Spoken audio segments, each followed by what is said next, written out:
پرۆسە خوێدەن دەچین بۆ کوردستانێکی بەهێز پێویستیمان بە پەروەردەیەکی بەهێز و قوتابیە بەهێزمان هەیە. هیوادارم لە دایک و باوکان یارمەتی منداڵەکانیان بدەن هەم لە ڕووی ڕەوشتەوە لە ڕووی ئەخلاقەوە هیوام وایە یارمەتیان بدەن بۆ شیرینکردنی قوتابخانە لە بەردەلی منداڵەکانیان. پێویستە قوتابی دوورکەوتەوە لە هاوڕێی خراپ و دوورکەوتەوە لە سۆشیال میدیا و هاوڕێی خراپش بە دەرەجەیەک لێ دوورکەوتەوە.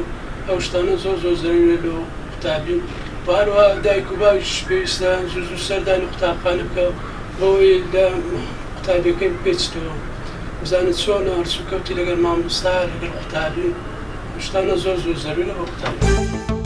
تاسیق لە نێوان قوتابخانە و دایک و باب هەبێتن. دایک و باب کە بزانێ لە دەرسەکان چۆنە کە خراپە لە دەرسەکە خراپە یارمەتی بدە بۆ باشترکردنی دەرسەکان. ئەگەر باشە لە دەرسەکان تەشجیعی بکاتن زیاتر هەڵی خۆ و ماندووکردنی بێت و بۆ دەرەجەی بەرزتر.